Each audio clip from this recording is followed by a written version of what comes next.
নমস্কার বন্ধুরা, লাবণী কিচেনের আবারও একটা নতুন রেসিপিতে আপনাদের সবাইকে স্বাগত। আজকের রেসিপিতে তৈরি করে দেখাবো ডালিয়া ফুলের একটি মজাদার পিঠার রেসিপি। এই ডালিয়া ফুলের পিঠাগুলো দেখতে যতটা সুন্দর হয়, খেতে অসম্ভব টেস্টি আর মুসমুসে। এই পিঠাগুলো তৈরি করার পরে আমার তো মনে হচ্ছিল এগুলো আর ভাজবো না, শোকেজে সাজিয়ে রেখে দিই। তো কি আর করার, পিঠাগুলো শেষমেশ আমি ভেজেই ফেললাম। আর এই পিঠাগুলো তৈরি করে আপনারা কিন্তু 1 থেকে 2 মাস পর্যন্ত সংরক্ষণ করে রেখে দিতে পারেন।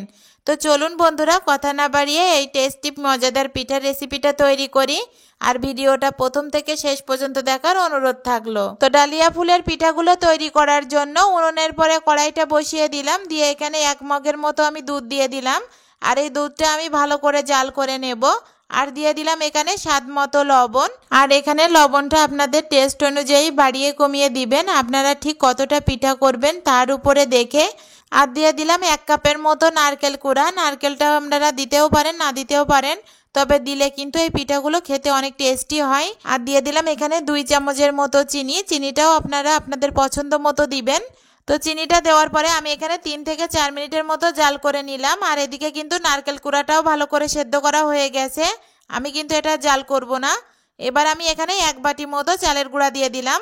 চালের গুঁড়াটা দিয়ে কিন্তু খুন্তি দিয়ে নাড়াচাড়া করা যাবে না, তাহলে তলা থেকে লেগে যেতে পারে। সেজন্য কিন্তু একটু ফাঁকা ফাঁকা করে দিতে হবে খুন্তি দিয়ে। তারপরে একটা ঢাকনা দিয়ে আমি 10 মিনিটের জন্য দমে রেখে দেব। আর এ পর্যায়ে কিন্তু চুলার আঁচটা একেবারে লোতেই রাখতে হবে, তাহলে কিন্তু চালের গুঁড়াটা তলা থেকে লেগে যেতে পারে। তো 10 মিনিট পরে আমি এটা আকলা করে দিলাম, দিয়ে একটু ভালো করে নাড়াচাড়া করে একটা প্লেটে আমি নামিয়ে নিলাম। আর আপনারা কিন্তু এখানে খেয়াল করে দেখতেই পারবেন, আমি কিন্তু এই চালের গুঁড়ার ডোটা কিন্তু একেবারে নরম করিনি, একটু শক্ত করেই কিন্তু রাখতে হবে। আর এটা কিন্তু যথাসম্ভব গরম গরম অবস্থায় হাত দিয়ে ডলে মেখে মথে নিতে হবে। যদি ঠান্ডা হয়ে যায় তাহলে এটা কিন্তু ভালো হবে না। তো আমি কিন্তু এই চালের গুঁড়ার ডোটা গরম গরম অবস্থায় কিন্তু হাত দিয়ে ডলে মেখে মথে নিলাম। আর এখানে যদি মাখার সময় মনে হয় চালের গুঁড়ার ডোটা একটু বেশি শক্ত আছে, তাহলে হাতটা ভিজিয়ে একটু ভালো করে এটা মাখিয়ে নিতে পারেন। আর যদি মনে হয় চালের গুঁড়ার ডোটা একটু বেশি শক্ত আছে, তাহলে এখানে একটু গরম জল করে অ্যাড করে নিতে পারেন। তো আমার ডোটা কিন্তু রেডি হয়ে গেছে। আর এখানে আমি অর্ধেকটা ডো আমি এখানে সরিয়ে রেখে দিলাম, আর বাকি অর্ধেকটা ডোতে আমি রেড ফুড কালার মাখিয়ে নেব। যেহেতু আমি এখানে ডালিয়া ফুল তৈরি করব, সেজন্য কিন্তু রেড ফুড কালারটা আমার ব্যবহার করতে হবে। আর আপনারা চাইলে কিন্তু এখানে রেড ফুড কালারটা স্কিপ করতে পারেন, এমনিভাবেও কিন্তু পিঠাটা তৈরি করতে পারেন, তাও দেখতেও সুন্দর লাগবে, আবার খেতেও ভালো লাগবে। তারপরে এখানে আমি সাদা আটার ডো থেকে অর্ধেকটা কেটে নিলাম, নিয়ে এরকম বেলে এরকম রুটির মতো তৈরি করে নেব।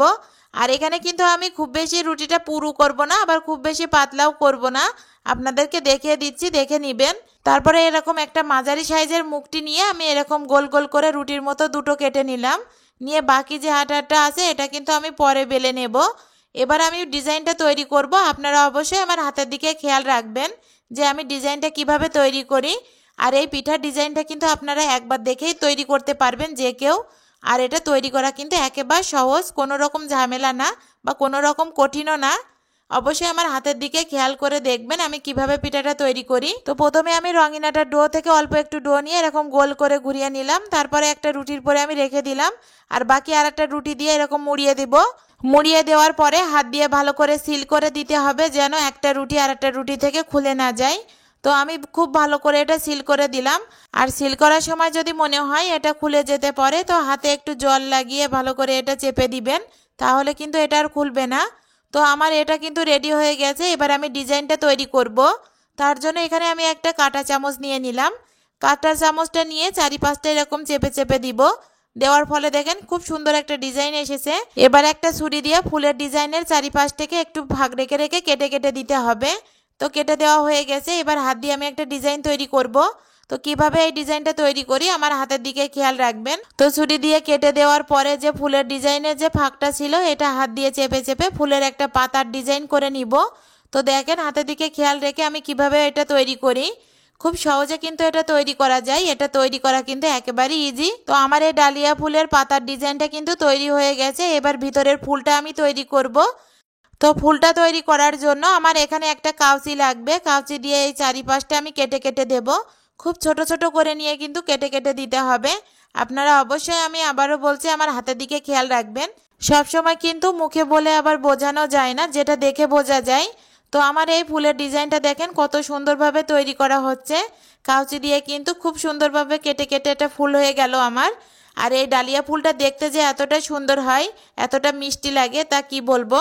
আর এই পিঠাগুলো ভাজার পরে তেলে যখন এটা ভিজিয়ে রাখা হয় একেবারে মুচমুচে আর খাস্তা হয়ে যায়, আর খেতে কিন্তু অপূর্ব টেস্টি লাগে। তো আপনাদের সাথে কথা বলতে বলতে ডালিয়া ফুলের পিঠাটা কিন্তু আমার রেডি হয়ে গেছে। এবার পিঠার পাপড়িগুলো আমি মেলে দেব, আর মেলে দেওয়ার পরে কিন্তু এই ডালিয়া ফুলের পিঠাগুলো দেখতে আরও বেশি সুন্দর লাগবে।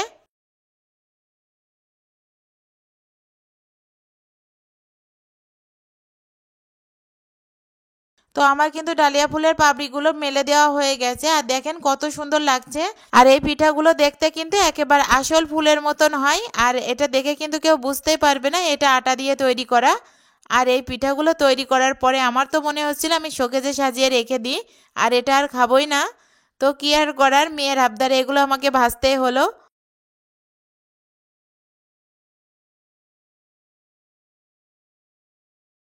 তো আমার কিন্তু অলরেডি একটা পিঠা আমার তৈরি করা হয়ে গেছে, আর পিঠাগুলো দেখতেই পাচ্ছেন কতটা সুন্দর হয়েছে। তো আপনাদের সাথে কথা বলতে বলতে আমি আরও একটা পিঠা আপনাদেরকে তৈরি করে দেখাচ্ছি, তাহলে আপনারা আবারও বুঝতে পারবেন। আর এই পিঠাগুলো তৈরি করার সময় মনে হচ্ছিল আমি সবগুলো পিঠা আপনাদের সামনে তৈরি করে দেখাই। তো এইভাবে কিন্তু আমি সবগুলো পিঠা তৈরি করে ফেলেছি, আর সবগুলো পিঠা দেখতেই কিন্তু অসম্ভব সুন্দর লাগছে, মনে হচ্ছে বাগান থেকে টাটকা তুলে আনা ফুল। এবার আমি চিনি শিরাটা তৈরি করে নেব। তার জন্য একটা উনুনের পরে পাতিল বসিয়ে দিলাম, আর দিয়ে দিলাম 1 বাটি জল আর হাফ বাটি মতো চিনি। চিনির শিরাটা কিন্তু আপনারা ইচ্ছা মতো তৈরি করে নিতে পারেন, আর এখানে কিন্তু আপনারা চিনির পরিবর্তে গুড়ও ব্যবহার করতে পারেন। তো আমি এটা ভালো করে জাল করে একটু ঘন করে নেব। তো আমি 10 থেকে 12 মিনিট মতো একটু জাল করে নিলাম। তো যখন একতারের মতো হচ্ছিল তখন কিন্তু এটা আমি নামিয়ে রেখে দিলাম। এবার আমি এই পিঠাগুলো ভেজে নেব। তার জন্য উনুনের পরে কড়াইটা বসিয়ে দিলাম। কড়াইটা বসিয়ে আমি পর্যাপ্ত পরিমাণ সাদা তেল দিয়ে দিলাম। তেলটা যখন ভালো মতো গরম হয়ে যাবে তখন আমি এক এক করে পিঠাগুলো দিয়ে দিলাম। তো যেহেতু আমার এখানে কড়াইটা ছোট, সেজন্য আমি একটা পিঠা করেই ভেজে নিব। আর পিঠাটা ভাজার সময় কিন্তু চুলার আঁচটা মিডিয়াম টু লোতে রাখবেন, একেবারে কিন্তু হাইতে রাখা যাবে না। আপনারা যদি হাই আঁচে করে এটা ভাজেন তাহলে পিঠার উপরের অংশটা কিন্তু খুব দ্রুত কালার চলে আসবে, আর ভিতরটা কিন্তু কাঁচাই থেকে যাবে। আর এটা ভেজানোর পরে কিন্তু খেতে একটুও ভালো লাগবে না, সেজন্য এটা ভালো করে ভেজে নিতে হবে একেবারে লো আঁচে করে। তো আমি কিন্তু পিঠাটা উল্টিয়ে পাল্টিয়ে বেশ লাল লাল করে ভেজে নিলাম। তো পিঠাটা কিন্তু আমি তেল ঝরিয়ে তুলে নিলাম, আর এইভাবে বাকি পিঠাগুলো আমি ভেজে নিয়েছি। তারপর একটা প্লেটে আমি পিঠাগুলো রেখে দিলাম। আর এদিকে কিন্তু চিনি শিরাটা অনেকটাই ঠান্ডা হয়ে গেছে। এবার পিঠার উপর দিয়ে আমি এই চিনি শিরাটা দিয়ে দিব। আর আমি যেহেতু এখানে চিনি শিরাটা অল্প করে করেছি বলে আমি কিন্তু এই পিঠার উপর দিয়ে দিলাম। আপনারা যদি চিনি শিরাটা অনেক বেশি করেই করেন তাহলে কিন্তু চিনি শিরাটার ভিতরে পিঠাটা ভিজিয়ে আবার তুলে নিতে পারেন। আর এখানে কিন্তু আমি চিনি শিরাটা কিন্তু একটু বেশি ঘন করেই করেছি, আপনারা হয়তো দেখেই বুঝতে পারছেন। আর এদিকে পিঠাগুলো কিন্তু রসে ভিজে একেবারে টইটম্বুর হয়ে গেছে। এবার আমি পিঠাগুলো ভেঙে আপনাদেরকে দেখিয়ে দিচ্ছি, তাহলে আপনারা বুঝতে পারবেন। আর এই ডালিয়া পিঠাগুলো যদি রসে ভিজিয়ে কয়েক ঘন্টার জন্য রেখে দেন তাহলে দেখবেন আরও মুচমুচে হবে। তো আমি কিন্তু সাথে সাথেই ভেঙে আপনাদেরকে দেখিয়ে দিলাম। আর এই পিঠাগুলো খেতে কিন্তু অসম্ভব টেস্টি আর মজা, আর গালে দিলে কিন্তু একেবারে মুচমুচে হয়ে যাবে। তো আমার এই ভিডিওটা ভালো লাগলে অবশ্যই আমার চ্যানেলটা সাবস্ক্রাইব করবেন। ধন্যবাদ সকলকে।